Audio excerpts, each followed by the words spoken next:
10 coisas que todo pregador deveria ter. A 10ª é a mais importante. Confira o vídeo, vamos ver.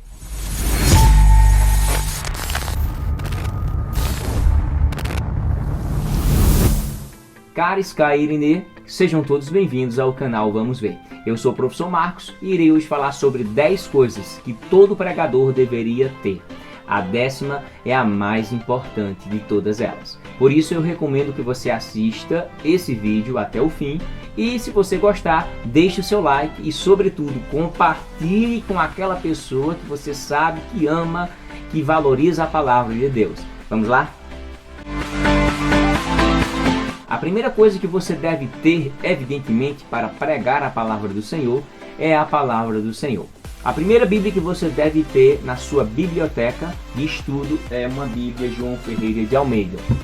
Eu utilizo várias versões, mas eu gosto muito da Bíblia João Ferreira de Almeida de Max Lucado.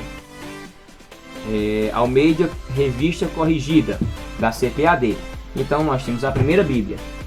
Você também tem que ter uma segunda Bíblia. A segunda Bíblia pode ser uma BKJ,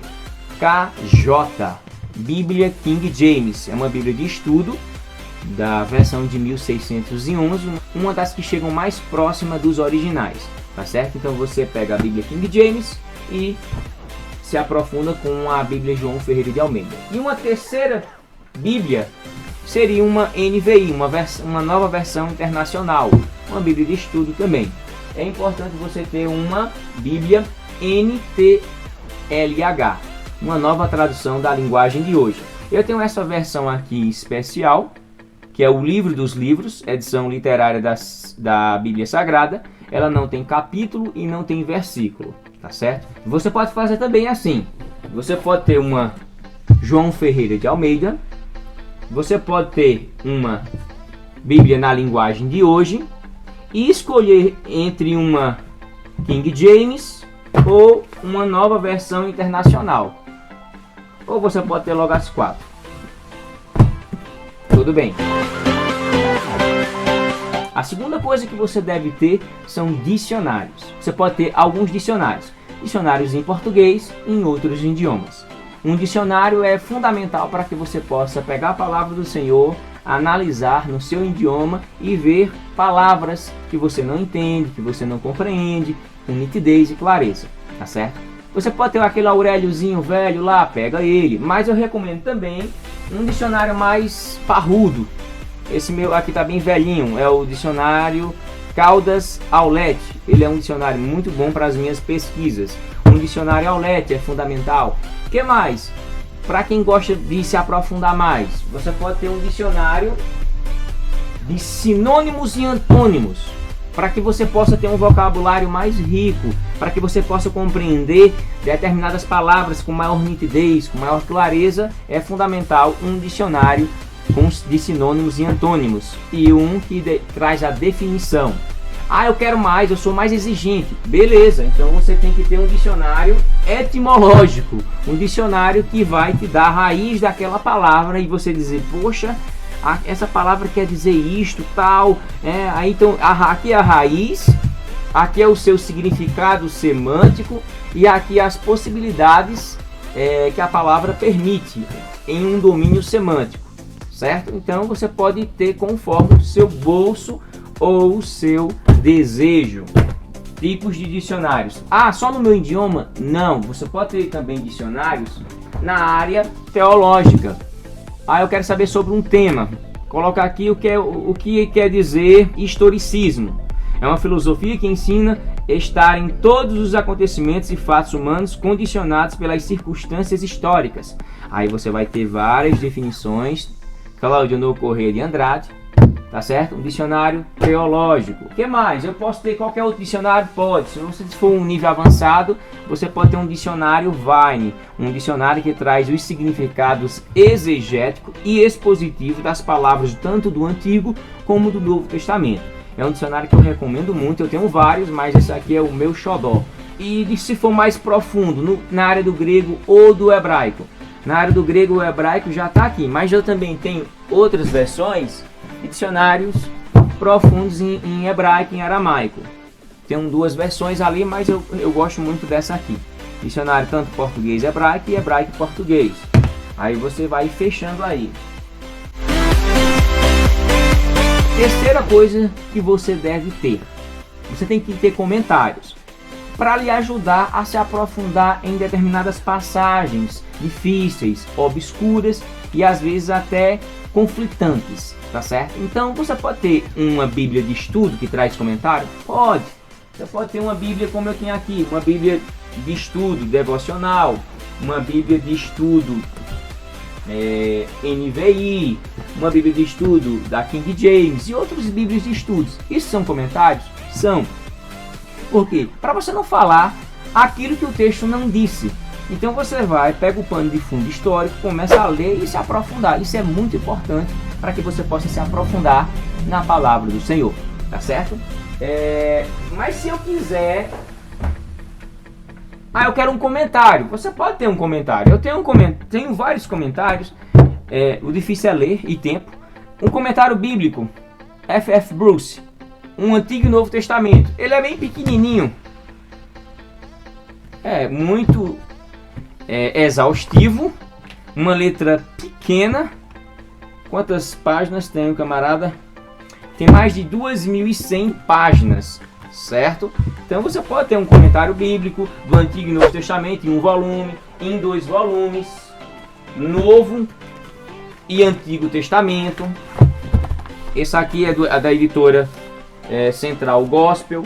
São vários eruditos, não sei se são 40 ou 50 pessoas que comentam do Antigo ao Novo Testamento. Esse aqui é do Antigo, eu tenho outro do Novo Testamento, para você se aprofundar. Eu acho melhor separadamente. Ou com um volume, ou com 2, ou com 3, ou com 10, depende. Depende do seu bolso e do seu interesse para com a palavra de Deus. Dentro ainda desse terceiro ponto, que são os comentários bíblicos, eu recomendo você ter manuais, ou manual teológico. É o manual bíblico de Riken, manual bíblico muito bom, pela Central Gospel. Ou o manual bíblico de Halley, alguns chamam Halley, muito bom também. São auxílios, são ferramentas fundamentais para que a gente possa se aprofundar com maior nitidez a palavra de Deus, tá certo? Quarta coisa que você deveria ter: nós devemos ter concordância bíblica ou chave bíblica. Concordância ou chave bíblica. É fundamental você ter uma concordância dessa, uma chave bíblica, onde você vê onde é que está a palavra, onde é que é falada a palavra estoico, os estoicos, lá em Atos 17 e 18. Onde é que fala sobre estio, lá em Provérbios 6 e 8. Onde é que fala sobre estômago, 1 Coríntios, 1 Timóteo, Apocalipse. E aí você tem milhares de palavras ali. Aqui essa concordância minha, ela tem mais de 58.000 referências bíblicas. Então ajuda muito para aquela hora de você preparar um sermão e falar onde é que está aquela palavra. Você vai... Mas hoje, como temos a tecnologia ao nosso favor, infelizmente muita gente não imagina que essas coisas aqui hoje está tudo na palma da mão. Mas para quem gosta de papel como eu, então eu gosto de ter nas mãos, o modo tradicional. O modo tecnológico é apenas como uma ferramenta secundária. A primária é os livros, a secundária é a parte tecnológica, tá certo?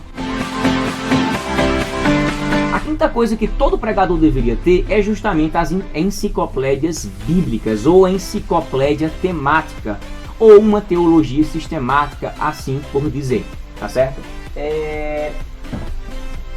Uma enciclopédia temática da Bíblia vai te dar condições de você preparar um tema, um assunto bem amarrado, ele seja do Antigo ao Novo Testamento. Essa enciclopédia temática da Bíblia, da editora Shed, ela é muito boa. Você pode encontrar qualquer assunto aqui, dentro da proposta desse livro. Você pode procurar diversas centenas de assuntos que estão aqui, tá certo? Da letra A à letra Z. Então isso aqui é uma ferramenta indispensável para quem é amante da palavra do Senhor. Também temos o dicionário temático, o dicionário bíblico universal. Esse aqui pela editora Vida Acadêmica, ele é muito importante ter também. Esse dicionário ele traz a definição, a localização da palavra do Antigo ao Novo Testamento. Então, ele é semelhante a este. Esse aqui ele é mais objetivo na palavra e no assunto, no tema. Esse aqui é mais semântico. Esse aqui traz a definição da palavra, dos termos e a localização. Esse aqui é por um tema. Você vai falar sobre perdão. Aí ali tem todo tipo de sistema de perdão no Antigo e Novo Testamento, o que deve fazer, o que acontece se não for feito perdão, se não for praticado perdão. Enfim, esse aqui é temático e esse aqui é um dicionário de definições, tá certo? Nós também temos uma pequena enciclopédia bíblica. Ela é sinônimo dessas duas aqui, certo? Então nós temos a enciclopédia bíblica, muito importante ela. Ela também traz a definição da palavra, a localização dela, a sua ocorrência. Foi vendido mais de 250 mil exemplares deste livro. Então é uma ferramenta muito importante. Dentro dessa quinta posição, ainda temos teologia sistemática. Nós vamos estudar as doutrinas da palavra de Deus.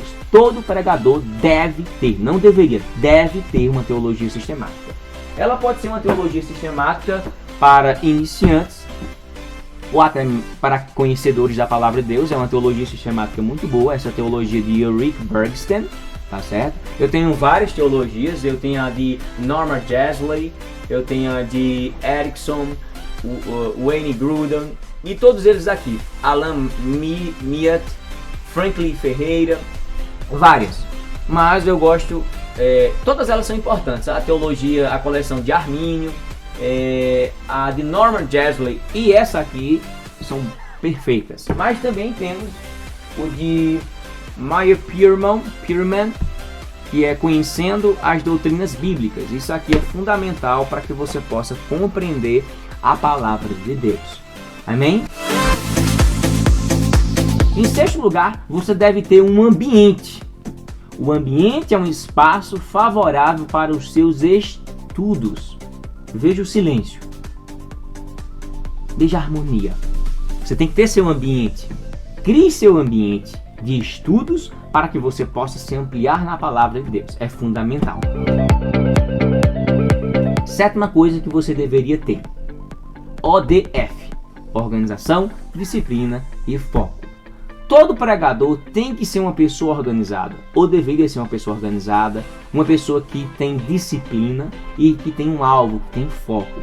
Porque a organização, a disciplina, o foco faz com que você chegue nos seus objetivos, que você saiba onde é que está um livro de teologia, saiba onde você deixou um manual bíblico, aquele sermão que você pregou, aquele livro, tal. Não ficar aquela coisa bagunçada que às vezes você enxerga na sua casa. Então, a organização, a disciplina, o foco é fundamental para todo ser humano. Não é só para pregadores, não, é para todo ser humano. Para quem quer fazer as coisas de Deus da melhor forma possível, ele tem que seguir o ODT. Errou! ODF. Organização, disciplina e foco. Oitava coisa que todo pregador deveria ter é um plano de leitura sistemática ou assistemática. Todo pregador tem que estar lendo. Ele não vai ser o papagaio só ouvindo o que os outros estão dizendo e reproduzindo. Não, ele vai ter que ler, ele vai ter que se aperfeiçoar dentro da palavra do Senhor, de uma forma temática, de uma forma mais teológica, mas ele tem que viver em constante leitura. Ele não pode viver repetindo aquela pregação de um ano atrás, 2 anos atrás, já vem ele, já vai pregar sobre isso, batismo com o Espírito Santo, porque não sei o que, leitura não sei de que, tal.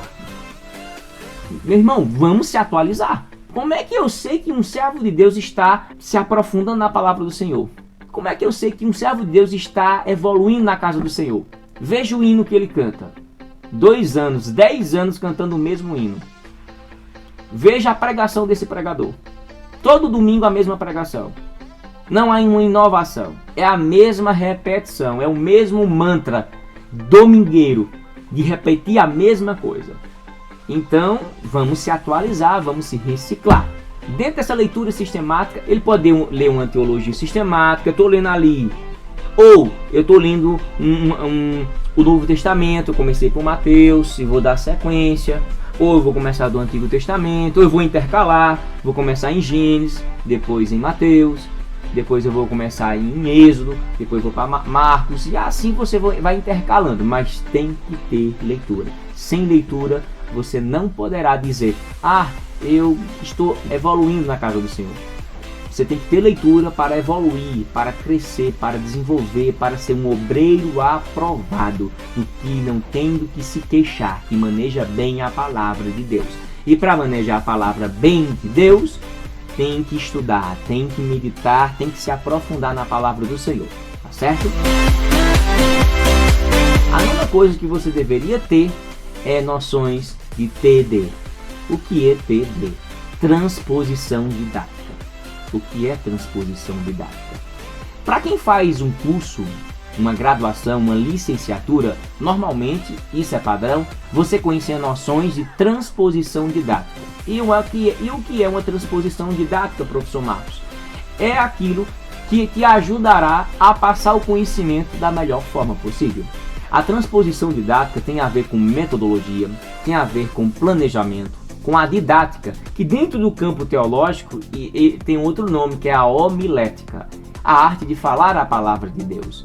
Então, você tem um livro na área de homilética, amém, estude. Mas se você não tem, procure coisas que falam sobre transposição didática. Como é que eu vou passar esse conhecimento que eu estudei agora para o meu ouvinte? Qual a metodologia que você está usando? Você está falando jargões técnicos demais para que dificulte ou para que se chegue à finalidade do texto? A homilética, a finalidade do texto é você passar o conhecimento para os ouvintes, passar o conhecimento da melhor forma, da maior aplicação. A maior aplicação teológica é na simplicidade das palavras. E não em jargões técnicos muito avançados, eu sou iconoclasta, porque a gente tem que ter cuidado, porque arma a teologia. Você não vai usar terminologias difíceis em um público que não tem muito conhecimento da palavra, ou não tem conhecimento, ou não tem muito conhecimento.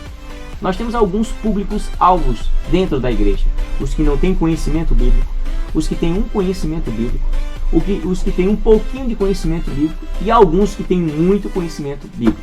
Então sua linguagem deve pegar da pessoa que não tem conhecimento à pessoa que tem mais conhecimento. E essa palavra tem que ser aplicada. Isso é chamada de transposição didática. Passar o conhecimento da melhor forma possível. Porque as pessoas continuam com aquela mesma ladainha. Eu estou pregando a palavra de Deus, eles têm que saber. Não, você vai pregar a palavra de Deus de uma forma que as pessoas entendam. Você tem que pregar a palavra de Deus desde aquela pessoa que não sabe de nada, àquela pessoa que é um expert. E todas elas possam entender. Eu entendi o que ele falou. Eu entendi o que ele está pregando. Porque teologizar dentro de uma pregação de forma técnica é um exagero talvez desnecessário. Tá certo? A não ser que você vai fazer um grupo de estudos teológicos e você tem que aplicar aqueles termos e depois explicar. Para ninguém ficar no vácuo. Tá certo? Então a nona coisa que você deve ter é como passar o conhecimento. Porque se você não souber passar o conhecimento, as pessoas vão escutar. Você vai falar muito, mas não vai dizer nada. Mas Jesus falava e dizia. Você tem que falar e dizer, como Jesus fez. Falou e disse. Falou o suficiente e disse o necessário. Tem gente que fala muito, mas não diz nada. Então você tem que pegar todo esse conhecimento que você aprendeu e fazer com que a pessoa entenda através de uma metodologia, de uma didática, de um planejamento sequencial do começo, meio e fim, que tem uma aplicação homilética e que seja direcionado. Você não vai começar em perdão, já vai falando em juízo eterno, sobre escatologia, vida após a morte, Espírito Santo, Deus, Apocalipse, Gênesis. Não, aí está uma pessoa que está atirando para todo lado. Tá certo? Tá mostrando que sabe muita coisa, mas não sabe a principal. Ter o controle do seu conhecimento. Não tem uma noção didática, uma transposição didática. A 10ª coisa, sem dúvida nenhuma, sem dúvida alguma, é a mais importante de todas as que eu falei aqui. Você e eu devemos ter uma vida de oração, uma vida consagrada a Deus, uma vida de dependência a Deus. Isso é a parte mais importante. Porque ter todo esse conhecimento e você não tiver uma vida ativa de oração, uma vida ativa de consagrada a Deus, é perda de tempo, certo? Falar do conhecimento da palavra do Senhor sem ter uma aproximação espiritual com Deus é apenas ser um reprodutor de conhecimento, mas que é só um conhecimento teórico, não é um conhecimento prático. Porque quando você fala aquilo que não está vivendo, então você é hipócrita. Então, se você não tiver a 10ª coisa, você é um hipócrita. E eu tenho certeza que quem serve a Deus está em contato espiritual sempre com a palavra de Deus, tá certo? E para finalizar aqui, dentre as 10 coisas que todo pregador deveria ter, a primeira fala sobre ter alguns tipos de Bíblias. E eu me esqueci de falar algumas outras Bíblias. Por exemplo, você pode ter uma bilíngue, uma trilingue, uma poliglota, os originais e até mesmo os interlineares, que eu ainda faço essa sugestão. Por exemplo, uma Bíblia bilíngue, uma português e inglês, para que você possa aprofundar seu conhecimento. Você também pode ter uma trilingue, grego, português e inglês, para se aprofundar na palavra do Senhor. Mas também você pode ter uma poliglota, que é justamente a tradução em hebraico, outra tradução em grego, outra tradução em português e outra tradução em língua inglesa. Então, é um dos recursos. São recursos importantíssimos. Todos esses recursos aqui são importantes. Você pode também ter os originais. A Stuttgartensia em hebraico, para quem é estudante avançado. Você pode ter também a Septuaginta, que é a tradução de Ptolomeu II, a Septuaginta. Você pode ter a Recaine de Atec, que é do período do Novo Testamento, período de 100 anos depois de Cristo, 1000 ou 2000 anos antes de Cristo, 200 anos antes de Cristo, 100 anos, ou melhor, do momento que Jesus nasceu, dos Evangelhos, 100 anos depois de Cristo, ou período do Novo Testamento. Você pode ter a tradução do 3º, 4º século de Jerônimo, a Vulgata, que é em latim. Então, são recursos. Ah, mas eu não sei os originais. Não tem problema. Você pode ter uma interlineado do Antigo Testamento. Interlineado do Antigo Testamento. Você pode ter um interlineado do Novo Testamento. Contém o texto original em grego, a sua tradução literal, uma tradução na linguagem de hoje e uma João Ferreira de Almeida, corrigida, revista atualizada. Então são recursos para você aprender a palavra do Senhor. Espero que você tenha entendido a nossa proposta aqui de informar sobre a palavra do Senhor, tá certo? Espero que vocês tenham gostado. Se você gostou, curta o vídeo, compartilhe com quem tem amor à palavra do Senhor. Eu agradeço e que Deus o abençoe.